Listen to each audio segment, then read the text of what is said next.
Masih di Adi Siang bersama saya Reza Siregar. Pemirsa, dikepung warga, seorang pencuri nekat menyandera emak-emak pemilik rumah di Kota Pinang, Sumatera Utara. Korban diancam dengan senjata tajam. Ibu itu udah tua, jangan kau ancam. Yang di kamar keluarkan. Siapa di kamar? Ada. Enggak ada. Enggak ada. Ada. Aku misalnya. Enggak ada orang sini. Pelaku menyandera emak-emak di rumahnya menggunakan senjata tajam di wilayah Kampung Jawa, Tekongan Gereja, Kota Pinang. Khawatir akan keselamatan korban, warga pun mundur dan mengosongkan area sekitar lokasi penyanderaan. Namun saat pelaku lengah, warga berhasil menangkapnya. Pelaku kemudian diamankan di Polsek Kota Pinang. Bisa ibunya kau Sandra. Iya, orang itu. Ada orang tahu. Aku pernah ada handphone. Iya, enggak kau jelaskan kau memang pernah ada cari pencurinya. Diancam. Itu ibu itu udah tua, jangan kau ancam. Yang di kamar. Sindikat pencurian kabel listrik milik PLN di sejumlah gardu di kawasan Tambora, Jakarta Barat terbongkar. Aksi yang didalangi mantan teknisi PLN ini membuat PLN merugi ratusan juta rupiah dan pelanggan terdampak pemadaman. Buat apa? Pegangin ya. Tim Buru Sergap Unit Reskrim Polsek Tambora, Jakarta Barat meringkus dua pencuri kabel listrik milik PLN di sejumlah gardu kawasan Tambora. Saat digeledah, ditemukan sejumlah perkakas yang digunakan saat pelaku bernama Ari dan Ngadiono beraksi. Keduanya juga mengenakan seragam pekerja PLN. Tarik. PLN ya. PLN. Nah, PLN ini PLN. PLN. Belakang, betul boleh.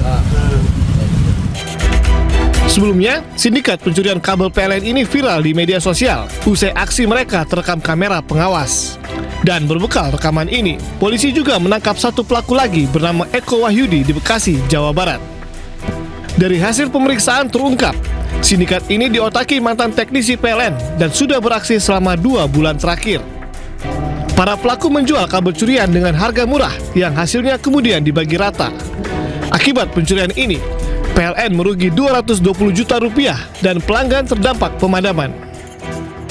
Para pelaku ini menyamar sebagai petugas PLN untuk mempermudah melancarkan aksi hukumannya. Lalu uang hasil pencurian tersebut digunakan untuk kebutuhan sehari-hari.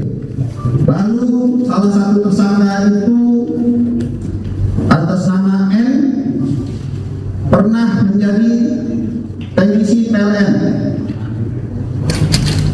Lalu dua tersangka lainnya yaitu sebagai tukang. Sementara itu, pihak PLN meminta warga segera melapor jika melihat hal yang mencurigakan saat petugas PLN sedang bekerja di permukiman. Jadi kita juga tidak bisa melihat menghitung oh ini memang benar-benar pelakunya ini ataupun ini juga karena perlakuan pencurian. Tapi ini sangat mempengaruhi dari padamnya listrik di masyarakat. Atas perbuatannya, ketiga pelaku dijerat pasal pencurian dengan pemberatan dengan ancaman hukuman 7 tahun penjara. Dari Jakarta, Miftahul Gani, iNews melaporkan. Dan untuk informasi terkini, kita telah terhubung dengan jurnalis iNews Amrina Rida di kawasan Tambora, Jakarta Barat. Selamat siang, Amrina, bagaimana penampakan gardu PLN usai kabelnya dicuri?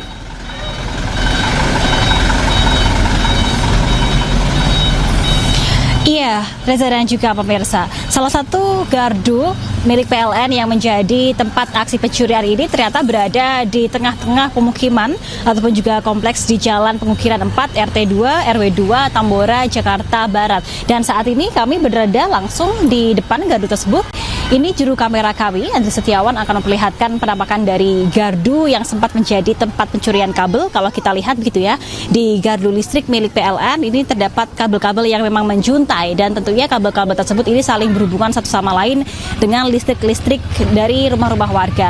Nah, berdasarkan pantauan kami, memang di antara kabel-kabel yang saling menjuntai ini, begitu ya, terdapat beberapa kabel yang keluar dari gardu dan nampak memang sudah terpotong. Ini nampaknya merupakan kabel yang yang dipotong oleh para pencuri begitu ya. Dan kalau kita lihat juga kabel-kabel ini memang terhubung dengan tiang listrik di sampingnya yang tentunya ini menjadi sumber listrik bagi rumah-rumah yang ada di sini. Menurut informasi yang kami dapatkan dari warga sekitar, begitu para pelaku ketika melakukan aksinya, mereka berpura-pura menjadi teknisi dari PLN dan berpura-pura memperbaiki kabel-kabel ini, meskipun pada realitanya yang mereka lakukan adalah mereka memotong kabel dan juga kemudian mencuri. Nah, selain titik gardu listrik di Tambora ini, secara total terdapat 8 titik lainnya yang merupakan tempat aksi para pencuri kabel ini melakukan pencurian kabel yang tersebar di wilayah Jakarta Barat dan juga di Jakarta Utara, di mana secara total mereka mendapatkan 30 meter kabel yang dijual dengan harga murah hanya 2,1 juta saja. Padahal aslinya kabel sepanjang 30 meter tersebut seharusnya senilai dengan 30 juta rupiah. Dan akibat dari adanya pencurian kabel ini, dari pihak PLN mengalami kerugian hingga mencapai 220 juta rupiah, Reza. Dan tidak hanya itu, atas adanya pencurian kabel ini terjadi adanya penurunan daya listrik di sekitar rumah-rumah di sini, sehingga warga mengaku mereka mengalami pemadaman listrik hingga malam hari. Meskipun demikian, memang untuk saat ini listrik di area rumah warga di Jalan Pengukiran 4 di Pekajon, Tambora, Jakarta Barat ini telah menyala. Dan hingga saat ini dari pihak Polsek Tambora telah menangkap pelaku-pelaku tersebut dan mereka dijatuhi hukuman hingga 7 tahun penjara. Sementara demikian, kembali ke Anda, Reza. Baik, terima kasih Amrina Rida dari Tambora, Jakarta Barat. Selamat siang, selamat bertugas kembali.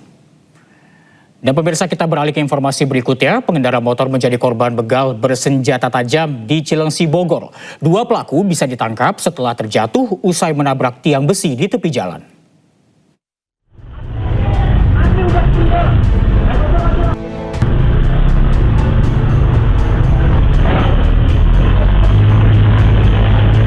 Inilah rekaman kamera pengawas yang merekam detik-detik aksi begal sadis yang terjadi pada Senin pagi di Jalan Transyogi, Kecamatan Cilengsi, Kabupaten Bogor, Jawa Barat. Korban merupakan seorang pekerja harian lepas yang saat itu tengah mengendarai sepeda motor dan hendak berbelok ke kanan masuk ke area kantor unit Gakum Satlantas Polres Bogor. Korban dipepet oleh 4 orang pelaku yang datang berpasangan menggunakan 2 sepeda motor. Salah satu pelaku langsung menendang korban hingga terjatuh ke aspal. Korban yang terjatuh sempat diancam akan dibacok menggunakan senjata tajam jenis celurit. Merasa terancam, korban pun panik dan langsung berlari menjauhi pelaku sambil berteriak meminta pertolongan kepada rekan kerjanya. Tak berselang lama, korban bersama rekannya melakukan pengejaran terhadap komplotan begal tersebut. Pelaku ini hasil dari interogasi kita di Polsek Cilengsi ternyata sudah sering melakukan kejahatan pembegalan. Khususnya untuk Cilengsi, dia sudah 3 kali.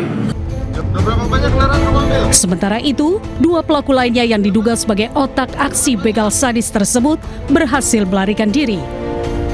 Dari Kabupaten Bogor, Jawa Barat, Cahyat Supriyatna, iNews melaporkan. Aksi kekerasan terjadi di pertandingan sepak bola Liga 4 Zona Jawa Timur antara Putra Jaya Pasuruan melawan Perseta Tulung Agung. Salah satu pemain Putra Jaya, Muhammad Hilmi, menerjang pemain Perseta Firman Nugraha dengan tendangan kungfu hingga terkapar.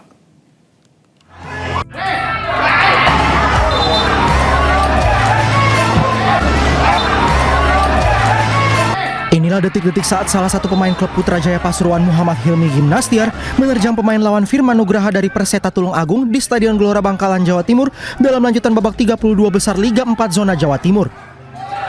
Tendangan kungfu pelaku dengan telak mengenai dada korban hingga terkapar dan harus dievakuasi ke rumah sakit.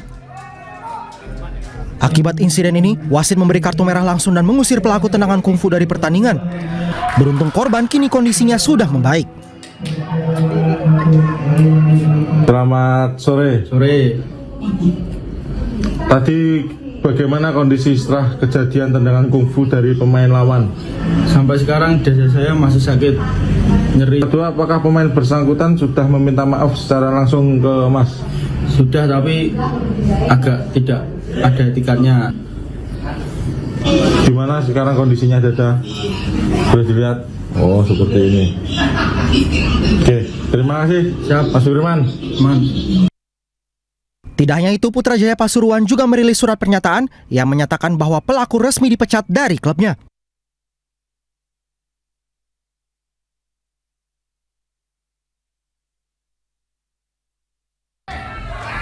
Pelaku pemain Putrajaya melakukan aksinya diduga karena emosi lantaran klubnya kalah dari Perseta Tulung Agung. Akibat perbuatannya pelaku juga terancam sanksi pidana. Komisi Disiplin PSSI Jawa Timur menjatuhkan sanksi larangan bermain seumur hidup untuk Muhammad Hilmi Gimnastiar, pelaku tendangan kungfu di Liga 4 Zona Jawa Timur.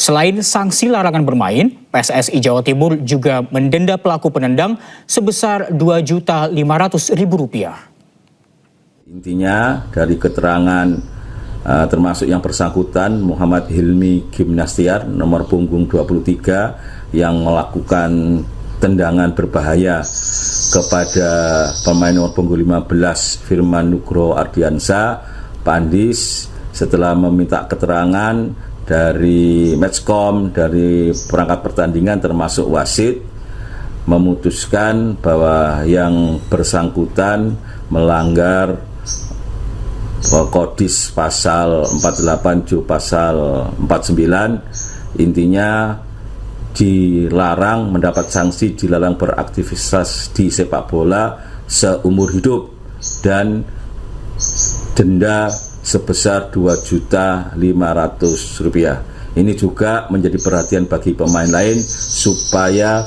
bisa bermain secara fair play dan tidak gampang terprovokasi, mengikuti law of the game dan bermain karena demi karir di masa depan.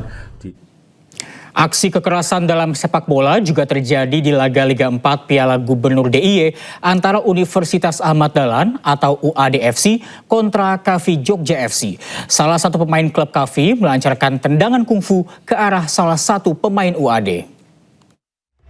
Putrajaya mengejar ketertinggalannya sama umpan. Belum usai kasus tendangan kungfu saat laga Liga 4 Zona Jawa Timur antara Putrajaya Pasuruan melawan Perseta Tulung Agung, aksi serupa juga terjadi di Yogyakarta. Dalam pertandingan Liga 4 Piala Gubernur DIY yang mempertemukan Universitas Ahmad Dahlan atau UAD FC kontra KAVI Jogja FC, pemain KAVI FC bernomor punggung 2, Dwi Aan alias Dwi Pilihanto, tiba-tiba melancarkan tendangan kungfu ke arah pemain UAD bernomor punggung 24 atas nama Amirul. Mirisnya wasit hanya memberikan kartu kuning ke pelaku, sementara korban terus bermain meski dalam kondisi kesakitan. Dalam pernyataan yang diunggah pihak klub, KAVI FC menyatakan permintaan maaf kepada klub UAD FC serta korban Amirul. Pihak KAVI FC menyatakan pemain mereka Dwi Aan berlaku ceroboh saat berusaha menyapu bola hingga kakinya mengenai wajah Amirul. Namun pihak klub hanya memberikan sanksi teguran keras ke pelaku. Pihak Komdis PSSI tegaskan bahwa setiap bentuk kekerasan dalam sepak bola harus ditindak melalui penegakan sanksi yang tegas dan jelas. Hal ini penting demi menciptakan iklim kompetisi yang sehat. Aturan KUHP baru nikah siri dan poligami ilegal terancam 6 tahun penjara. Selengkapnya usai jeda.